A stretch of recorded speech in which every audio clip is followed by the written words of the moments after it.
Bhinneka Tunggal Ika merupakan DNA bangsa Indonesia. Candi Prambanan dibangun berdampingan dengan Candi Sewu yang bercorak budaya. Ini mengajarkan kepada kita semuanya bahwa toleransi dan Mengutip dari situs Kemdikbud, hidup bertoleransi berarti hidup dengan menjaga kerukunan, saling menghormati antar masyarakat, serta saling bekerja sama dalam menyelesaikan permasalahan.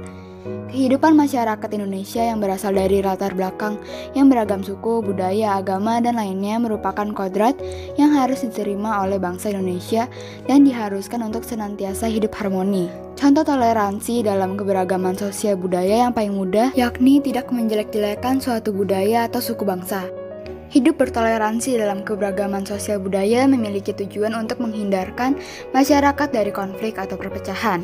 Namun, terkadang permasalahan tidak dapat dihindari karena kurangnya komunikasi dan sikap toleransi.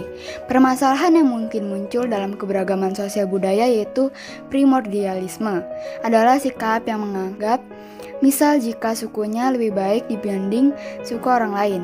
Sikap ini bisa menimbulkan konflik sosial dan budaya di masyarakat karena minim toleransi dan sikap saling menghormati. Kondisi perekonomian masyarakat Indonesia beraneka ragam sesuai dengan tingkat penghasilan, pekerjaan, jabatan, maupun latar belakang pendidikan yang ditempuh. Sehingga taraf hidup masyarakat pun berbeda-beda. Ada yang berkecukupan maupun yang kurang mampu. Namun toleransi antara anggota masyarakat yang berbeda ini pula harus dipelihara. Keadaan masyarakat yang mengalami kemiskinan serta tidak mampu memenuhi kebutuhan hidupnya meliputi makanan, pakaian, tempat tinggal, pendidikan, dan kesehatan merupakan akibat berkurangnya pendapatan masyarakat. Maka mereka mengalami penurunan daya beli barang-barang kebutuhan pokok. Hal tersebut menyebabkan masyarakat tidak dapat hidup secara layak.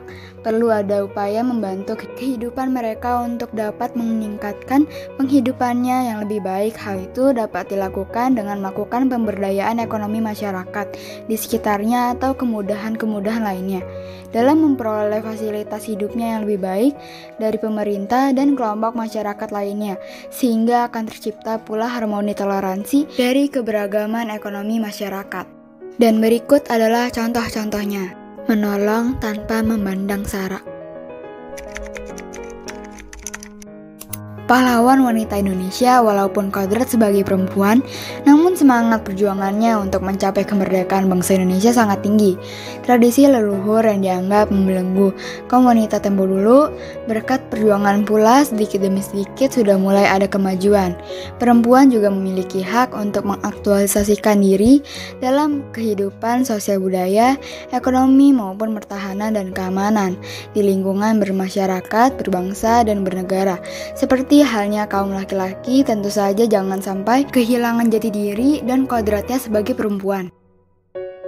Kesetaraan gender makin berkembang, bukan hanya perlakuan yang adil berdasarkan ciri-ciri fisik antara laki-laki dan perempuan, tetapi mengarah kepada kompetensi, kemampuan akademik atau keahlian yang dimiliki dari setiap orang dalam kehidupan masyarakat tanpa membeda-bedakan jenis kelamin, baik laki-laki maupun perempuan, memperoleh kesempatan yang sama untuk berperan serta dalam berbagai bidang kehidupan. Pergeseran nilai sosial budaya mempengaruhi profesi atau mata pencaharian maupun kedudukan seseorang dalam masyarakat. Sekarang ini sudah banyak kaum perempuan yang menduduki jabatan penting di instansi-instansi pemerintah maupun swasta.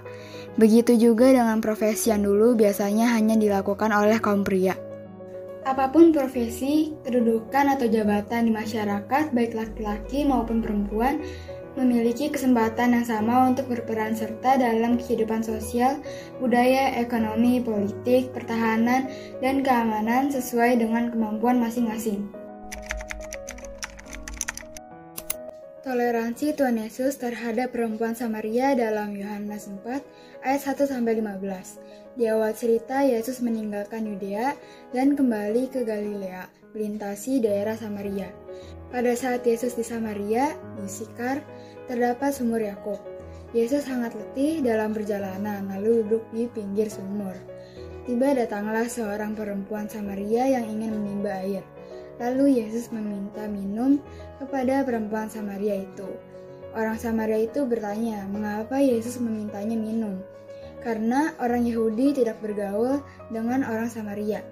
Yesus berbicara kepada perempuan itu, jika air yang dia minum dari sumur itu akan haus lagi, tapi jika perempuan Samaria itu meminum air yang diberikan oleh Yesus, tidak akan haus lagi karena Yesus adalah air kehidupan. Diceritakan bahwa Yesus bertoleransi berbicara kepada perempuan Samaria. Jadi sebagai remaja Kristen, kita harus mencontoh perilaku Tuhan Yesus dengan tidak membeda-bedakan orang dari sudut agama, suku, ras, dan lainnya. Terima kasih telah menonton. Tuhan Yesus memberkati.